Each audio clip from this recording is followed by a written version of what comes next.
ثانوی پینکی علی اجمل جامع دنیا ویلاگز میں اپنے نعرہ مستانہ کے ساتھ آپ کی خدمت حاضر ہے۔ کل ہم موجود تھے خانیوال کے قریب، چھوٹا سا علاقہ ہے پیرووال۔ یہاں یہ ایک ماڈرن ماڈل ایگریکلچر فارم کی افتتاحی تقریب تھی۔ 2250 ایکڑ پر مبنی یہ فارم ہے۔ یہاں army chief general Asim Munir بھی تھے، جنہوں نے تقریر بھی کی شرکاء سے۔ طارق بشیر چیمہ صاحب نے بھی بات کی، federal minister for national food security, اور جو ہمارے کیئر ٹیکر وزیر اعلیٰ ہیں پنجاب کے سید محسن نقوی، وہ بھی مخاطب ہوئے۔ یہ پرائم منسٹر شہباز شریف نے بھی یہاں آنا تھا، لیکن موسم بڑا خراب تھا، تو اس لیے اسلام آباد سے وہ یہاں پہنچ نہیں سکے بذریعہ طیارہ۔ اس تقریب کو جہاں اس میں موجود جو چند ایک صحافی تھے، انہوں نے جب رپورٹ کیا، بالخصوص اس خاک سر نے جب بتایا کہ آرمی چیف کیا کہہ رہے تھے، تو اس پہ بڑے اعتراضات، بڑے سوالیہ نشان اٹھائے گئے سوشل میڈیا پہ، بالخصوص ایک خاص سیاسی جماعت کی جانب سے۔ تو آرمی چیف کی تقریر، محسن نقوی صاحب کی تقریر اور طارق بشیر چیمہ صاحب کی تقریر کے وہ حصے، وہ نقطے جو بڑے دلچسپ اور سنجیدہ ہیں، جو رپورٹ نہیں ہوئے، وہ رپورٹ کرنے کی جسارت میں کرنا چاہ رہا ہوں اس ویلاگ کے ذریعے، اور ساتھ ان اعتراضات اور تحفظات کا جواب بھی دینا چاہوں گا۔ سب سے پہلی بات تو یہ ہے کہ انفارچونیٹلی ہم اس سٹیج پہ پہنچ چکے ہیں پولیٹیکلی، سوشلی، کہ ہم اپنی مرضی کا سچ سننا چاہتے ہیں۔ اس کے علاوہ اگر کوئی بات ہم سنیں گے تو وہ ہمیں وارے میں نہیں کھاتی، وہ اسی نہیں مننا گے۔ سننا وہ ہے، دیکھنا وہ ہے جو ہماری پسند ہے، جو کہ حق ہے۔ یہی ہے اب جدید جو تقاضے ہیں، اس سے انکار ممکن نہیں۔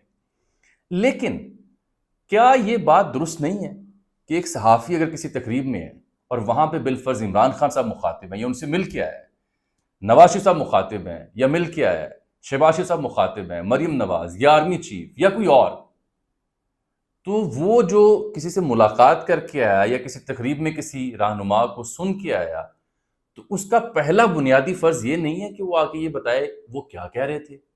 رپورٹ کرے نا کہ اس نے سنا کیا ہے۔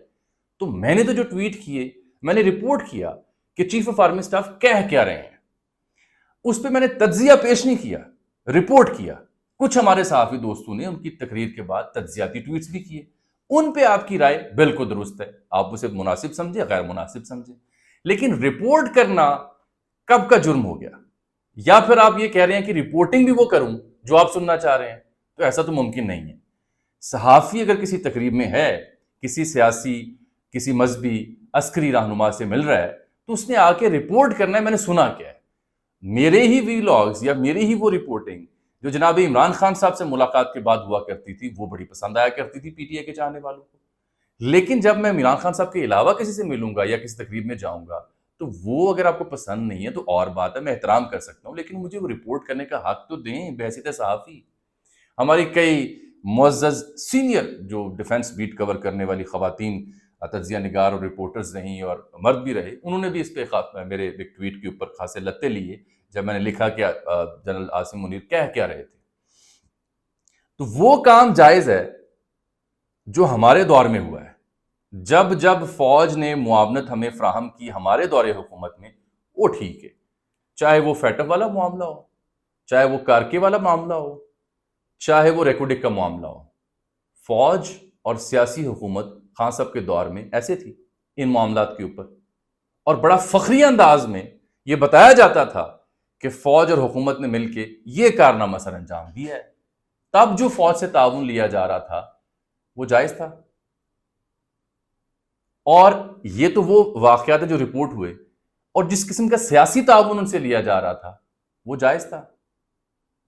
اب اگر فوج کہہ رہی ہے کہ ملک کی موجودہ صورتحال کے پیش نظر ہم 5 شعبہ جات میں تعاون کر رہے ہیں اور کرنے کو تیار ہیں، انقلاب برپا کرنا چاہ رہے ہیں کیونکہ آگے بڑھنے کے علاوہ آپشن نہیں ہے، یہ ناجائز ہے کیونکہ یہ آپ کا دور حکومت نہیں ہے۔ چلیں اب آ جاتے ہیں اس نقطے کے اوپر، ان کی تقریر اور وہ حصے جو رپورٹ نہیں ہوئے۔ سب سے پہلی بات یہ ہے، یہ بڑی آن گوئنگ ایک ڈیبیٹ ہے کہ جہاں فوج ذمہ دار رہی ہے مارشل لاز کے ذریعے ملک میں سسٹینیبلٹی ہم حاصل نہیں کر سکے، وہاں سیاستدان بھی ذمہ دار ہیں۔ کسی ایک فریق کو مکمل مورد الزام ٹھہرانا has never ever been a solution۔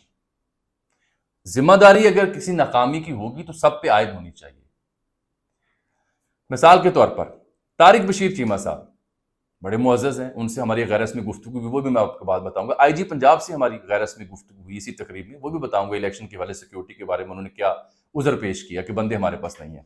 لیکن سب سے پہلے یہ کہ طارق بشیر چیمہ صاحب جب مخاطب تھے تو انہوں نے گفتگو کا آغاز یہاں سے کیا کہ ہمیں تو بڑی شرم محسوس ہوتی ہے یہاں آ کے، اور اسی صورتحال میں جس صورتحال کا ہمیں سامنا ہے کہ ہمیں فوج سے تعاون حاصل کرنا پڑ رہا ہے، زراعت کے شعبے میں بھی، مائنز اینڈ منرلز میں بھی، دیگر معاملات میں بھی. کاش ہم نے بھی کچھ کارہائے نمایاں سر انجام دی ہوتی تو آج ہم بھی آپ کے سامنے سرخرو ہوتے. تو سب سے پہلے تو آرمی چیف جب آئے، انہوں نے خطاب شروع کیا تو انہوں نے اس کا جواب دیا. انہوں نے کہا جی یہ باعث شرم بات تو نہیں ہے. میرے لیے بحیثیت آرمی چیف یا بحیثیت ایک فوجی یہ فخر کی بات ہے کہ میں اپنی قوم کے لیے یا اپنی حکومت کے لیے کو تعاون رینڈر کر رہا ہوں، تو it's a moment of pride for me, یہ انہوں نے کہا.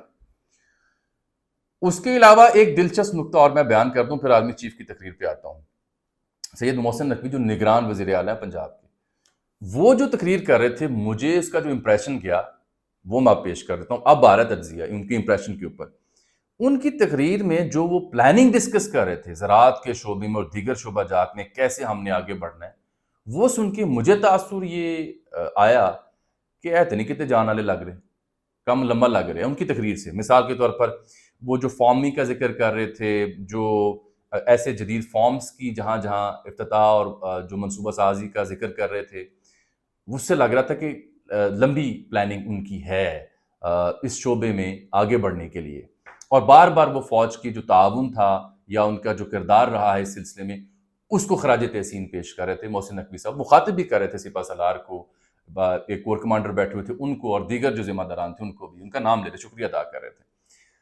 خان صاحب کے دور میں ہم نے مرغی پال اسکیم کا تو سنا کہ مرغیاں پالی جائیں گی، تو ایک سٹیپ آگے چلے گئے محسن نقوی صاحب. مرغی پلی نہیں پلی لمبی کہانی ہے، لیکن وہ مرغی تو اتنی سی ہوتی ہے نا، اب وہ ایک بڑا کام کرنے جا رہے ہیں. 10,000 اونٹ پالیں گے وہ. یہ انہوں نے اعلان کیا کہ 10,000 اونٹ جو ہے نا وہ پالنے ہیں. اس کی مارکیٹ، اس کی بڑی ویلیو ہے. شرمپس کے فارمز جو ہیں اس کی وہ بتاتے رہے کہ کیا افادیت ہے. فش فارمنگ کے بارے میں بات کرتے رہے، میز، کاٹن اور دیگر جو اجناس ہیں ان کا ذکر کرتے رہے محسن نقوی صاحب. تو چیمہ صاحب اور نقوی صاحب نے جو گفتگو کی اس کا پہلے جواب دیا آرمی چیف نے. پھر اس کے بعد انہوں نے 4-5 ایسے معاملات ہیں جن پہ گفتگو کی. پہلی بات جو میں نے ان کی تقریر سنی پبلکلی، پہلا تاثر یہ ہے کہ انہوں نے کسی سیاسی حکومت کا ذکر نہیں کیا، ماضی کی کسی حکومت کی غلطیوں کا ذکر نہیں کیا. کلیکٹیو بات کی کہ غلطیوں کو سدھارنا ہے. ایک اہم بات انہوں نے کی کہ یہ میرا تمہارا نہیں، یہ ہمارا پاکستان ہے اور یہ مشن ہونا چاہیے. ہاتھ سے ہاتھ ملائیں گے تو آگے بڑھ سکتے ہیں. رنڈی رونا یعنی اگر روندے رہو گے تو پھر آگے نہیں بڑھ سکتے. یہ مفہوم تو مجھے یہ معلوم ہوا. دوسرا، انہوں نے جو چائنیز پیپلز لبریشن آرمی اس کا ذکر کیا کہ 60 اور 70 کی دہائی میں انہوں نے بھی اپنی سرکار کے ساتھ تعاون کیا مختلف شعبہ جات میں، اور جب وہ پٹری پہ چڑھ گئی حکومت، وہ اپنے کام کاج کرنا شروع ہو گئے. انڈونیشین آرمی کا ذکر کیا کہ انہوں نے بھی مختلف اوقات میں اپنی حکومت سے تعاون کیا ہے مختلف شعبہ جات میں. ہم بھی کریں گے کیونکہ حالات ایسے ہیں کہ آگے بڑھنا ہوگا، ہر ایک کو اپنا کردار ادا کرنا ہوگا. تیسری اہم بات انہوں نے جو کی اپنی تقریر میں، وہ ریاست کے حوالے سے کی کہ ریاست ماں جیسی ہوتی ہے، ریاست کی حیثیت ماں ہے. تو ماں کو جو گالی دینا ہے اس کے اوپر وہ بات کرتے رہے کہ یہ نامناسب ہے. ماں جیسی بھی ہو وہ ماں ہے، اس کا احترام، اس کا جو تقدس ہے وہ ملحوظ خاطر رکھا جانا چاہیے. یہ بھی اس میں کیا غلطی ہے؟ درست بات ہے. یہ ہر سیاسی رہنما، مذہبی رہنما، عسکری رہنما، ہر پاکستانی یہی کہے گا. ایک اور بات جو ہمارے کچھ اور دوست نے بھی رپورٹ کی ہمارے ساتھ، بائی دا وے، اس میں جناب ارشاد احمد عارف صاحب تھے، جناب نصر اللہ ملک صاحب تھے، جناب حبیب اکرم صاحب تھے، ہمارے دوست صحافی اکبر باجوہ صاحب تھے، اور اس کے علاوہ ہمارے ساتھ نجم ولی صاحب تھے، اور یہ خاک صاحب بھی وہاں موجود تھے. یہ 5-6 صحافی تھے جو وہاں گئے تھے، جنہوں نے یہ کور کیا، ایونٹ کو پر رپورٹ کیا.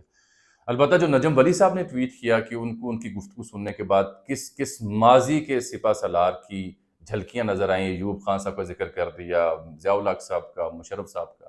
یہ ان کی ذاتی رائے ہے، ان کا تجزیہ ہے. آپ کو پورا حق ہے نجم ولی صاحب کی جو تجزیہ یا ان کی حص ہے اس معاملے پہ آپ اعتراض کریں، لیکن جو رپورٹ کر رہے ہیں کہ کہا کیا گیا، ان کو تو بخش دینا، ان کو رپورٹ تو کرنے دے، بتانے دے. آرمی چیف صاحب نے اپنی گفتگو میں جو بیرن لینڈ ہے پاکستان میں، اس کو کلٹیویٹ کرنے کی بات کی جدید ٹیکنالوجی کے ساتھ۔ تاثر یہ بنتا ہے کہ مڈل ایسٹرن کنٹریز کی جانب سے خاصا ہمیں تعاون دستیاب ہوگا اگر ہم جدید فارمنگ کی جانب جاتے ہیں۔ ہاریزونٹل فارمنگ، ورٹیکل فارمنگ، یعنی وہ علاقے جو قابل کاشت ہیں ان میں پر ایکڑ ییلڈ کو بڑھانا ہے، اور وہ علاقے جو بنجر ہیں وہاں پہ ہم نے آباد کاری کرنی ہے اجناس کی۔ یہ مشن سٹیٹمنٹ تھی۔ ساتھ انہوں نے کہا کہ ہم آئی ٹی میں بھی تعاون کریں گے، کول اینڈ مائننگ میں بھی کریں گے، جو کہ ہمہ وقت دستیاب رہے گا۔ ایک اہم نکتہ جو انہوں نے بیان کیا کہ دو ممالک ہیں جو اسلام کے نام پر، کلمے کے نام پر مارز وجود میں دو ریاستیں ہیں، ایک ریاست طیبہ اور ایک ریاست پاکستان، اور دونوں 27ویں کی رمضان المبارک کی رات کو قیام ان کا عمل میں آیا۔ تو ریاست طیبہ کا جب ذکر کیا تو ہم نے تو عام فہم ریاست مدینہ سن رکھا ہے، تو انہوں نے کہا جی اصل نام تو ریاست طیبہ ہے، کیونکہ مدینہ تو شہر کو کہا جاتا ہے، مدینہ الاولیاء، ملتان کو کہہ سکتے ہیں ہم، مدینہ الملتان شہر کا نام ہے، تو اصل نام اس کا ریاست طیبہ ہے، اور یہ ہے ریاست پاکستان، اور کوئی بھی طاقت پاکستان کو ختم نہیں کر سکتی۔ ہم نے آگے بڑھنا ہے، اس کے علاوہ آپشن نہیں ہے، جو کشکول اٹھایا وہ اسے توڑنا ہے۔ اس کے علاوہ کل بھی میں نے رپورٹ کیا کہ قرآن مجید فرقان حمید کی آیات مبارکہ کی تلاوت بھی انہوں نے کی، ترجمہ بھی بتایا، بالخصوص لیس الانسان الا ما سعی، کہ بے شک انسان کو وہی ملتا ہے جس کی اس نے صحیح کی۔ تو وہ کہنا یہ چاہ رہے تھے کہ کوشش کرنی پڑے گی، اس کے علاوہ آپشن نہیں ہے، ترقی کرنی پڑے گی، یہی واحد حل ہے۔ اور مایوسی سوشل میڈیا کا انہوں نے بالخصوص ذکر کیا کہ سوشل میڈیا پہ دیکھتا ہوں میں تو معلوم ہوتا ہے کہ مایوسی پھیل رہی ہے۔ تو انہوں نے کہا ایسا نہیں ہو سکتا کہ پاکستانی جو ہیں وہ اجناس کے لیے لائنوں میں لگی ہوں، کیونکہ ہماری جو ویٹ کی پیداوار ہے دنیا میں 10ویں نمبر پہ سب سے زیادہ ہے۔ افریقہ اتنی ویٹ پیدا نہیں کرتی تھی، پاکستان کرتا ہے، اسے اور بڑھانا ہے کیونکہ آبادی بڑھ گئی ہے۔ دودھ ہم دنیا میں نمبر 4 پہ سب سے زیادہ پیدا کرتے ہیں، لیکن دنیا کو نہیں دے سکتے۔ اس طرح دیگر اجناس کا انہوں نے ذکر کیا، جس سے معلوم ہوتا تھا کہ اس شعبے میں انہوں نے خاصا کام کر رکھا ہے۔ تو طارق بشیر چیمہ صاحب نے بھی اپنی تقریر میں ایک موقع پر کہا کہ مجھے تو یہ سمجھ نہیں آ رہی جناب آرمی چیف صاحب کہ آپ کب سے اس پروجیکٹ پہ، زراعت کے معاملے پہ کام کر رہے ہیں، جو آپ کو اتنی جانکاری، اتنا معلومات آپ کے پاس ہیں، اور یہ جو پیچھے میں فارم دیکھ رہا ہوں یہ اس چیز کا مظہر ہے کہ لگتا ہے آپ ایک عرصے سے کام کر رہے ہیں۔ تو یہ زراعت ہماری معیشت کی ہڈی ہے، ریڑھ کی ہڈی ہے، یہ تو ہم نصاب میں پڑھتے آئے ہیں، لیکن ایسا ہوا کبھی نہیں۔